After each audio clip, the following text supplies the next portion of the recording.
Hello world, my name is AK and welcome to the Swashbuckler's Arsenal.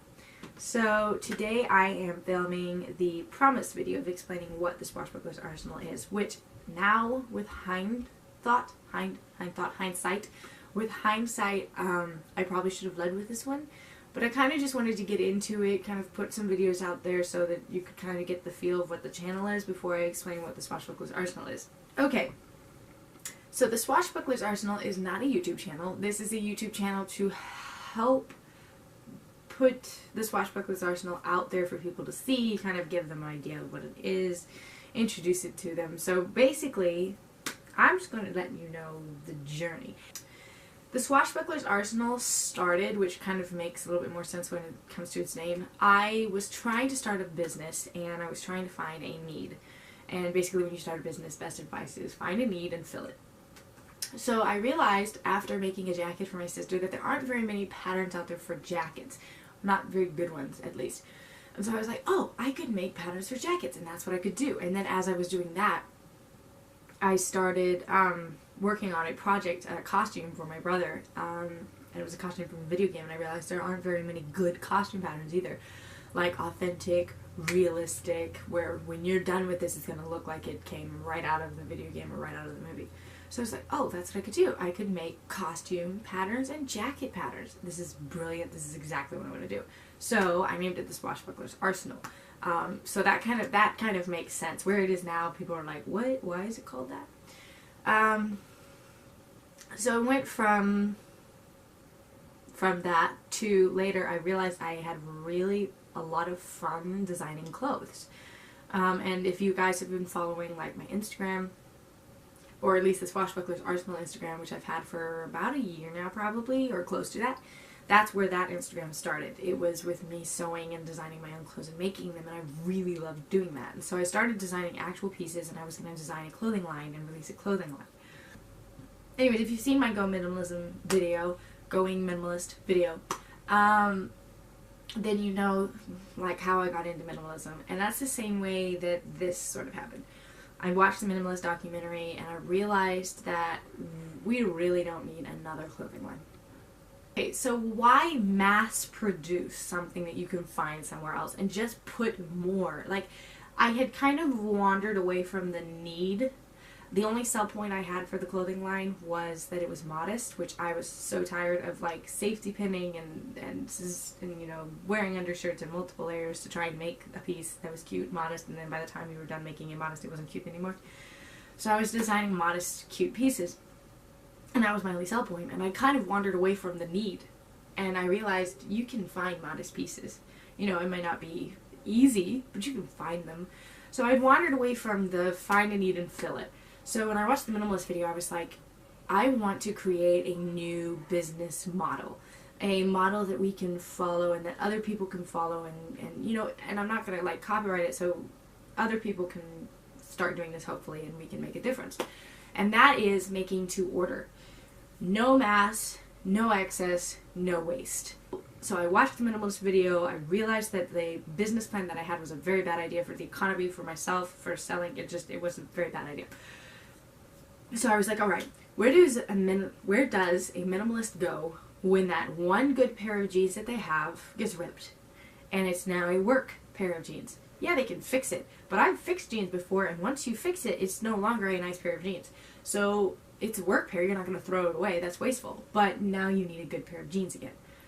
Do you go to a mass producing place that is kind of supporting what you are against? Because that's the only place you can go. When you want a good pair of jeans, you're going to go and you're going to continue creating the demand that you're trying to fight because you're tied. Your hands are tied and you can't go anywhere else. So I wanted to give minimalists a place to go that wasn't supporting something that they were against. I wanted to give them a place where if they needed that one good pair of jeans, they could go knowing that they weren't creating a waste, that they weren't creating an excess, that they weren't creating more trash and more consumerism. Alright, so how are we producing? Because, problem, no factory wants to make one garment. that's a horrible waste, honestly. If a factory made one garment, think about all the energy, all the time, and all the excess fabric they would throw away if they made one garment versus multiple. So that was the first dilemma that I encountered when I was thinking about doing this. I was like, great, how am I going to make the clothes now? So then I thought about, again, look for the need. Don't lose track of always looking for a need. Are you filling a need, or are you just creating excess and waste? So, as a stay-at-home daughter, finding work is extremely hard. And I do have a job now, but like I always wanted to just stay home and work from home. But doing that is extremely hard. And I know so many other girls who are striving to do that. So many moms, stay-at-home moms, who just want to make a little extra income.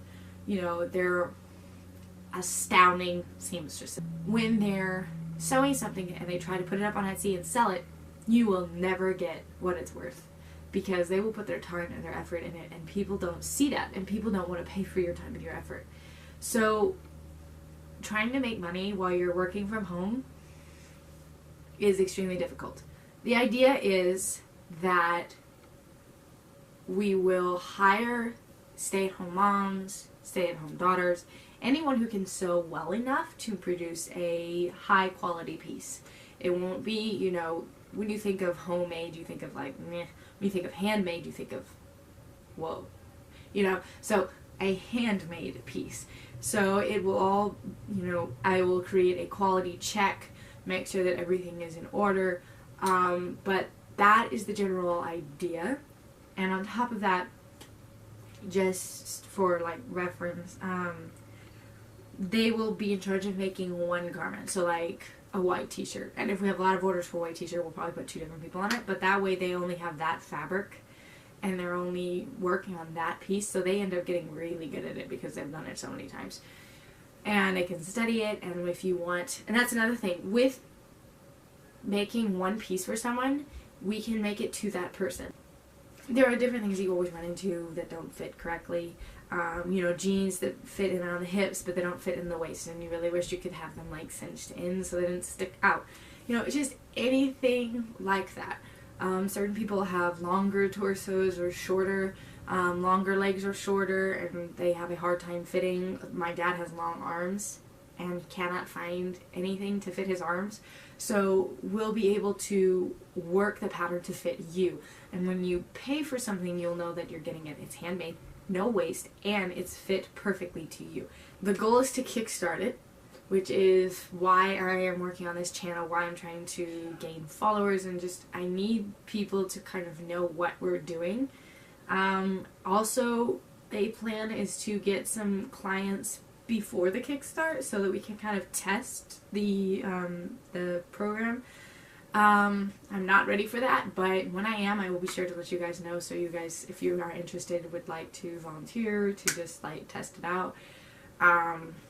Also, if you're interested in being one of those hired individuals who works from home and, you know, sews a piece and the same piece, and that's the great thing about this is, like, with moms who are working from home, they don't have a lot of time. They do have some time on their hands, so we could give them a piece that doesn't sell that often. If you're working, if you're going through college and you want to make some extra money and you can sew, we could also give you something like that is very simple to sew, very easy to sew, and doesn't sell that often, so that you can make it when you have time. The thing for the customers, and this is the biggest problem I'm running into so far, is people saying that it's going to take too long. Everything is now. Every advertisement you hear about is like, it's when you want it, how you want it, you know, it's now. You get it, what you want, when you want. Like, that's the biggest sell point, and I'm going against that, which means I'm probably not going to sell that much, but that's what I'm trying to fight. So if you guys really do want to, you know, not create waste, we're going to have to go back to doing it the way that they did used to do it, which there was a time when there were no factories. There was a time where when you wanted something, you either made it yourself or you went to a tailor and had it made. And during that time, we didn't have much, we didn't need much. People were happy. They didn't depend on things to make themselves happy. That's that's the general idea of what the Swashbuckler's Arsenal is, what I'm working towards. If you guys are interested at all in, like, if you're wanting to be one of the people sewing, please just, you know, let me know. If you're interested in helping out or you have some tips and advice on, you know, where to take this. So I hope you guys enjoyed this video. I hope it was informative. I'm not sure how much I'm going to edit out of it because this is like the whole purpose of this channel, and so I don't really want to continually go over this. I just want to make this one video and I kind of reference it, so for people who don't understand what we're doing. The next video you can look forward to, basically it's going to be problem solving on mock-ups that failed. Yeah, definitely look forward to that video, which will be coming next Wednesday. I post every Wednesday on this channel, and my social medias will all be linked down below. So I will see you all next Wednesday.